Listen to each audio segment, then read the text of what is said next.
Have you ever wondered, what if money isn't the real problem in your marriage, but only the symptom? You know that heavy feeling when every talk about money becomes an argument when you're tired, discouraged, and secretly afraid things won't get better. In this video, I'll share my true story in Denmark, where I discovered the deeper issue hiding beneath financial stress, and how facing it changed everything in my relationship. The hidden money fear. Imagine standing in your own kitchen, surrounded by the quiet calm of Denmark, but inside your chest there's a storm that refuses to slow down. That was me. And the strange part? It all started with something as boring, predictable, and supposedly simple as money. But money has this funny way of sneaking under your skin. It doesn't shout. It whispers. It doesn't destroy your marriage in one day. It just erodes it, the way Danish winter rain slowly eats away the paint on your window frame, quiet, steady, almost polite. People think financial stress is about numbers. But your brain plays a different game. When you worry about money, your amygdala lights up like a Christmas decoration gone wrong. It tells your body, panic. Now. Immediately. And you don't argue with it. You snap at your partner. You mishear their tone. You assume the worst. Basically, your nervous system is throwing a tantrum while pretending it's being reasonable. When I first moved to Denmark, everything around me felt calm, the people, the streets, even the way buses arrived on time like they were practicing mindfulness. But inside, I carried this hidden fear. What if I can't handle our finances? What if my mistakes hurt us? What if I'm the weak link in this marriage? You don't say those thoughts out loud. They sit in your throat like a stone. And eventually, they turn into small comments, small criticisms, small misunderstandings.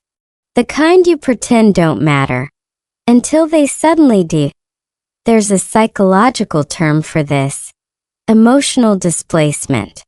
When your brain feels unsafe in one area like money, it starts reacting in another like your relationship. It's like yelling at your partner because you lost your phone charger. Rational? No. Human? Absolutely. The worst part is that you don't even notice it happening. You tell yourself, we're just stressed. Or it's just temporary. But your body keeps score. Researchers from the University of Georgia found that financial tension predicts marital conflict, even when couples believe they're fine. Translation: your nervous system calls your bluff long before you do. And that's exactly what happened to me. I wasn't afraid of money. I was afraid of what money represented. Failure, insecurity, not being enough. And nothing tests your sense of worth faster than feeling like you're falling behind in a country where everything seems perfectly in order. But here's the twist. The problem wasn't the bank account. The problem was the silence around the fear. The pretending. The swallowing of emotions because money shouldn't be a big deal. Yet it was. And until I faced it, it followed me everywhere. Into conversations, into arguments, into the quiet moments when I wish things felt lighter. If you feel that too, there's nothing wrong with you. Your brain is just trying to protect you in the most dramatic way possible. In other words, your nervous system is basically throwing a fit on the floor of your marriage. The argument that changed us. Picture this. Two adults, supposedly mature, standing in a Danish apartment so quiet you could hear the radiator think, and yet inside it felt like a volcano warming up. The argument wasn't dramatic. No shouting, no plates in the air, no movie-style meltdown. It was about a grocery bill. Yes, a grocery bill. the most unglamorous, ordinary, painfully boring trigger in the universe. And somehow that tiny piece of paper opened a door we didn't know we'd locked. Your brain loves patterns, even the unhealthy ones. When it feels threatened even slightly, it searches for confirmation that you're unsafe. So when my partner asked, "Why did you spend more this week?" my brain didn't hear a question. It heard an accusation. It heard, "You're irresponsible. You're failing. You're the problem." And because brains love drama, mine immediately prepared a TED Talk on why I'm doing my best, so please stop attacking me. But that's how couples fall into psychological traps, not because they're broken, but because their past fears hijack their present conversations. Neuroscience calls this emotional memory recall, where your mind brings old wounds into new moments without asking for permission. So instead of talking about broccoli and bread, we were suddenly talking about childhood scarcity, past mistakes, unspoken expectations, and all the ways we've been holding our breath without noticing. Danes are famously calm, but my emotions must have missed that memo. I felt heat rise in my chest the way it does when you hold a secret too long. My partner's face softened. Not out of pity but confusion, because to them it was just a grocery bill. Nothing more. But to me it was a question heavy with every insecurity I hadn't yet admitted. And then something unexpected happened. I cried. Right there. In a country where people keep their emotions tucked neatly behind minimalistic furniture and hygge lighting. I cried because it wasn't about money. It was about the fear that I wasn't enough. Not stable enough, not smart enough, not capable enough to carry my part of our life together. Psychologists say couples often avoid the real conversation by having the easier one. It's easier to argue about spending than to confess, "I'm scared." It's easier to debate numbers than to admit, "I don't feel worthy." So we hide behind practical topics like spreadsheets and receipts, while the emotional iceberg beneath the surface keeps growing. That day, our argument cracked the IMY partner stepped closer and asked, not with frustration this time but with softness, "What's really going on?" And just like that, I felt the invisible armor fall off. Because sometimes all it takes is one honest moment, one break in the routine, to reveal the truth you've been avoiding. And the truth was this: money wasn't tearing us apart. Fear was. Shame was. Silence was. Money was simply the messenger getting blamed for delivering bad news. Denmark's calm my chaos. There's something almost comedic about living in one of the calmest countries in the world, while your inner world looks like a tornado that forgot its medication. Denmark has this gentle quietness. The streets feel safe. The bicycles glide past like they're floating on good intentions, and even the seagulls sound like they've been to therapy. Meanwhile, inside my mind, total chaos. Emotional traffic jams. Anxiety doing parkour from thought to thought. It's strange how environment doesn't automatically fix what's happening in your head. You can live in a place full of stability, equality, balance, and still feel like you're falling apart on the inside. Psychologists call this mismatch cognitive dissonance. When your surroundings say you're fine, but your nervous system screams, "Absolutely not." And because your brain hates being confused, it tries to fill in the gaps, often by blaming something tangible, like money. That I remember taking long walks near the lakes in Copenhagen, watching people sip coffee slowly, talking gently, like their problems were scheduled for another day. And there I was listening to my own heartbeat like it was a ticking clock, counting down to a crisis I couldn't name. I felt guilty for feeling stressed in a country designed to reduce stress. It's like being handed a warm blanket but still shivering because the cold isn't outside. It's inside your chest. Why chaos didn't come from the bank account itself. It came from the story I'd built around it. A story that whispered, if you don't get this right, everything will fall apart. It's wild how your brain can take a simple financial worry and inflate it into a full-blown identity crisis. According to behavioral economics, humans often confuse financial issues with personal worth, as if your ability to save money determines your value as a partner. Spoiler, it doesn't. But your brain is a terrible narrator, and it loves dramatic exaggeration. Living in Denmark made the contrast sharper. The silence around me amplified the noise inside me. When everything outside seems perfectly peaceful, your internal struggles suddenly feel louder, almost embarrassing, like you're the only one in the room who didn't get the emotional stability memo. I would sit on the bus, watching people stare calmly out the window, while my mind replayed every financial decision I'd made in the past 6 months. Felt ridiculous but also completely real. Because when you're scared, even the smallest expense feels like a threat. Your nervous system doesn't check the bank balance, it checks your fear level.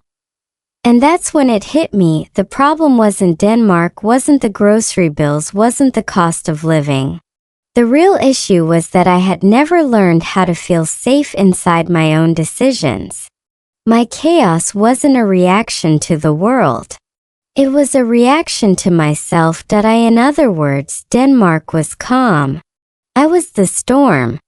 When money became a mirror.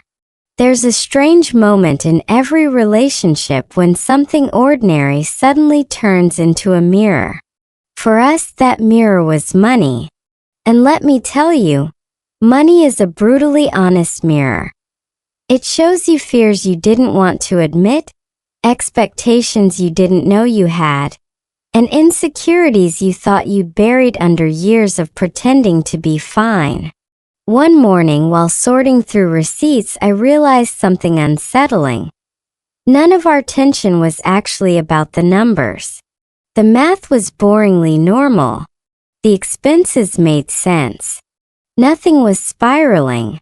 Yet my chest tightened the same way it does when you're about to hear news you don't want to hear. That's when I understood the uncomfortable truth. Money had become the screen onto which we projected everything unresolved. Psychologists say couples often treat money as a symbolic language. It expresses things they don't know how to say directly. If you fear abandonment, financial decisions suddenly feel like loyalty tests. If you fear not being enough, every budget conversation feels like a verdict. Basically, money becomes a translator for emotional wounds that have been left without subtitles. In our case, money reflected something deeper. The pressure I put on myself to be perfect. Denmark is a place where people trust each other, where responsibility is shared, where everything seems balanced. But inside me there was a belief carved from childhood. If you make a mistake, you will disappoint someone. So every time we talked about finances, that old belief sat next to me like an unwanted guest, whispering commentary I never asked for. I remember one evening when we were reviewing our monthly spending. My partner made a simple suggestion. Not a criticism, not a complaint, just a calm, practical suggestion. And my reaction? My stomach clenched like I'd been accused of a crime. That's when I realized the mirror was showing me something uncomfortable. I wasn't reacting to the present moment. I was reacting to old fears wearing new clothes. There's a concept in psychology called attachment activation, When something seemingly harmless hits the exact emotional bruise you've been hiding. Money did that to me. Every conversation became a spotlight exposing parts of myself I didn't want to see. Insecurity, self-doubt, fear of failure. It wasn't pretty, but it was honest. The more I looked into that mirror, the more I saw that our marriage wasn't struggling because of money. It was struggling because neither of us knew how much fear was driving the conversation. Money wasn't the villain. It was the flashlight pointing at the real issue. And here's the ironic twist. Once you see what the mirror is actually showing you, you can't unsee it. The question isn't how do we fix our finances, but how do we face what money is revealing? Turns out, facing the mirror was the first step toward healing. Even if the reflection wasn't flattering. A conversation in the kitchen. There's something magical about kitchens. Maybe it's the warm lights, maybe it's the smell of tea, or maybe it's because that's where people finally admit the things they've been swallowing for years. Our breakthrough didn't happen during a dramatic moment. It wasn't during an argument or a late-night emotional collapse. It happened on an ordinary Tuesday evening in our Danish kitchen. While the kettle hummed like it was trying to soften the air for us, I was chopping vegetables with the enthusiasm of someone cutting their way through unresolved trauma when my partner gently asked, "Can we talk?" Not the scary version of that question, the soft version. The version that asks for honesty, not defense. And for the first time I felt something shift. Maybe it was the exhaustion. Maybe it was Denmark finally rubbing off on me. Or maybe it was the realization that silence had become heavier than the truth. You know that feeling when you've been holding a breath for so long that releasing it feels like falling. That's what happened when I said the words I'd been avoiding. I'm scared. It was ridiculously simple, almost embarrassing.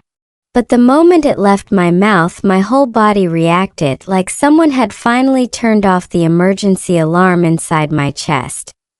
Psychologists call this affective labeling, the idea that simply naming your emotion reduces its intensity because it moves from the emotional brain to the rational brain. In plain English, your fear loses power the moment you say it out loud. And that's exactly what happened. My fear shrank. It didn't disappear, but it stopped screaming. My partner listened, really listened. And for once I didn't rush through my thoughts or try to sound strong. I admitted the insecurity I'd been hiding.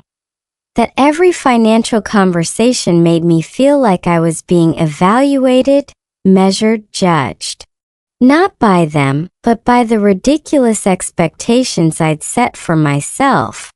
Expectations shaped by old stories, old memories, old wounds that had nothing to do with the person standing in front of me. Then my partner said something I didn't expect. "I thought you didn't trust me enough to talk about this." It stunned me, because while I was busy drowning in my own anxiety, they were silently wondering whether I was shutting them out. Two people standing in the same kitchen, carrying different fears while thinking the other wouldn't understand. That moment cracked something open, not in a dramatic cinematic way, but in a gentle human way. We talked for over an hour, not about money, but about fear, responsibility, childhood, cultural differences, and what safety means when you're building a life together in a foreign country. The kitchen became less of a room and more of a bridge, a place where we finally met as two imperfect people instead of two defensive ones. And here's the surprising part. By the end of the conversation, nothing about our finances had changed, yet everything about our relationship felt lighter. Because once you stop fighting the symptom, you can finally touch the root. In that small Danish kitchen, with tea cooling between us, we realized something quietly powerful. Money hadn't divided us, silence had. The science of couples under stress. Here's a strange truth your brain doesn't want you to know. When you're stressed about money, your relationship problems often have nothing to do with your partner, and everything to do with your biology staging a melodramatic theater performance inside your skull. Seriously, if your nervous system had a resume, it would list overreacting as a core skill.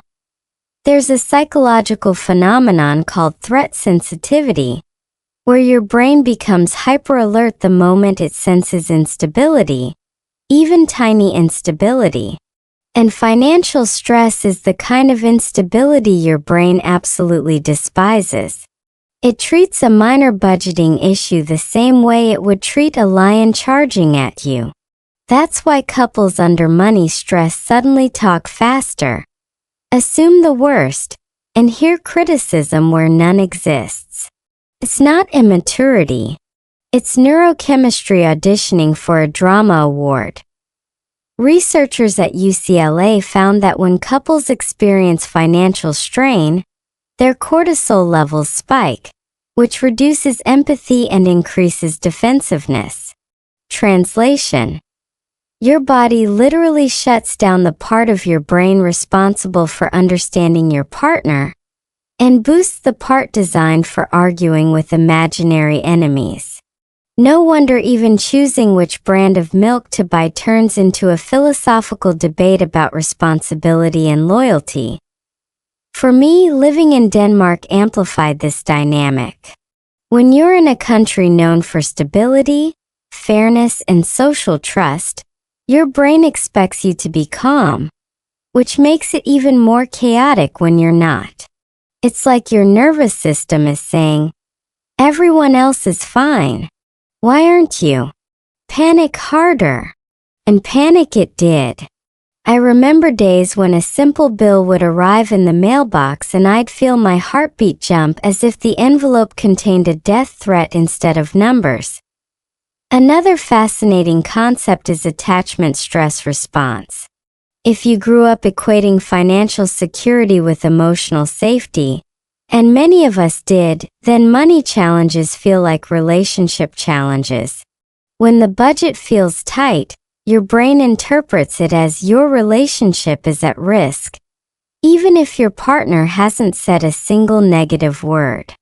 It's the emotional equivalent of your smoke alarm going off because you toasted your bread too aggressively.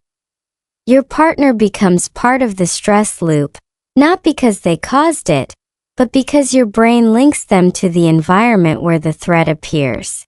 That's why couples often argue more during financial tension, even if they deeply love each other. It's not about the money. It's about the brain screaming, "Protect your bond. Defend yourself. Something is wrong," while pointing at the wrong target. The wild part? Studies show that couples who openly talk about their financial fears, not the numbers, but the fears, experience lower cortisol spikes and higher relational satisfaction. In other words, vulnerability is cheaper and more effective than therapy. Looking back, it makes perfect sense. When money felt tight, I wasn't actually afraid of losing money. I was afraid of losing us. And my biology reacted as if love itself was on the line. So if money arguments feel disproportionately intense, it's not because you're bad at budgeting. It's because your nervous system is basically flipping tables over a fear it hasn't learned to name yet. Rebuilding trust without blaming. After realizing that fear, not money, was driving our conflicts, the real work began. Rebuilding trust without turning every conversation into a blame game. It sounds simple, but in practice it's a delicate art. Like walking on ice with socks that have holes. One misstep and you're sliding back into old patterns. But the surprising thing? Small, consistent actions worked better than grand gestures or long lectures. We started with what I call micro-transparency. Every time a financial decision arose, from paying bills to buying groceries, we explained our reasoning out loud. Not defensively, not to justify ourselves, but simply to share our thought process. For example, I chose this insurance plan because it covers X, Y, and Z, and it fits our monthly budget. It sounds mundane, but saying it aloud turns anxiety into information and allows your partner to understand rather than assume. Psychologists call this approach cognitive scaffolding, helping each other build understanding one step at a time. When you externalize your internal reasoning, you reduce misinterpretation and give your partner a chance to respond with empathy instead of suspicion. Essentially, transparency becomes a bridge where trust can slowly walk across. We also practiced emotion labeling together. Whenever tension appeared, we'd pause and say, "I feel anxious," or "I feel unsure," rather than diving into blame. Naming emotions lowers the intensity of conflict because it engages the rational part of the brain, giving your amygdala a timeout. Over weeks, this tiny habit transformed our kitchen conversations from battlegrounds to discussions where both of us felt heard and safe. Another breakthrough was shared vulnerability. I realized that admitting my fears about money, about failure, about not being enough, didn't weaken me. It connected me. And when my partner did the same, it created a feedback loop of trust. Each admission of vulnerability reduced the tension and reminded us that we were a team, not opponents. Neuroscience supports this. Mutual vulnerability releases oxytocin, the bonding hormone, which counteracts cortisol and anxiety. Finally, we implemented small rituals of reassurance. At the end of each week, we would review our budget together and celebrate the decisions that went well. No criticism, no judgment, just acknowledgement. Over time, these rituals became emotional checkpoints, reminding us that the relationship itself was more important than any spreadsheet. What I learned is profound. Rebuilding trust doesn't require perfection. It requires patience, honesty, and micro habits that consistently communicate, "I see you. I hear you. I'm on your side." When fear drives the conversation, the smallest gestures of clarity and empathy can dismantle walls built over years of silence. By focusing on connection instead of blame, we discovered a surprising truth. Money could still stress us, but it no longer ruled our interactions. The fear lost its power because we had learned how to meet it together. The real question about money, after months of conscious effort, long talks in the kitchen, and countless walks around Copenhagen's quiet streets, I finally understood something crucial. The problem was never money itself. Money is neutral, a tool, a symbol. The real question isn't how much you have or spend. It's what it reveals about your fears, your expectations, and your connection to the person you share life with. I realized that every argument, every tight chest, every sleepless night had been pointing to a deeper issue. Our relationship with vulnerability, trust, and emotional safety. Money was just a lens through which those issues became visible. It forced me to confront parts of myself I'd been ignoring. My fear of inadequacy, my need for control, and my struggle to ask for help without shame. Money didn't create these fears, it simply magnified them. Science backs this up. Research on couples under financial stress consistently shows that relational conflict is driven more by underlying insecurities than by dollars and cents. When we focused on the emotional patterns behind the money, the numbers themselves became far less threatening. It's a fascinating reversal. Once the deeper issues were addressed, Money lost its power to ignite arguments. In practice, this meant a shift from transactional thinking to relational awareness. Instead of asking, "Why did we spend this?" I started asking, "What fear is coming up right now?" Instead of letting anxiety dictate our conversation, we paused, named the emotion, and responded with curiosity rather than judgment. It transformed ordinary interactions into opportunities for connection and growth. Living in Denmark, a country known for stability and social trust, gave me a clear perspective. It's easy to assume that external circumstances, a calm environment, financial security, social systems, automatically make relationships smooth. But as I learned, the real work always happens internally. Emotional resilience, empathy, and honest communication are what turn peaceful streets into a peaceful marriage. So here's the takeaway. If your relationship struggles with money, stop blaming the numbers. Start examining what they reveal about your fears and your bond. The question isn't how to manage money. The question is how to understand each other, how to be honest about your insecurities, and how to create safety together. Once you do that, even the most stressful financial situation can become a chance to grow closer rather than drift apart. In the end, money is only a mirror. What it reflects, fear, insecurity, and hope, is what really matters. Facing that truth doesn't just change your finances. It changes your life and your connection with the person you love.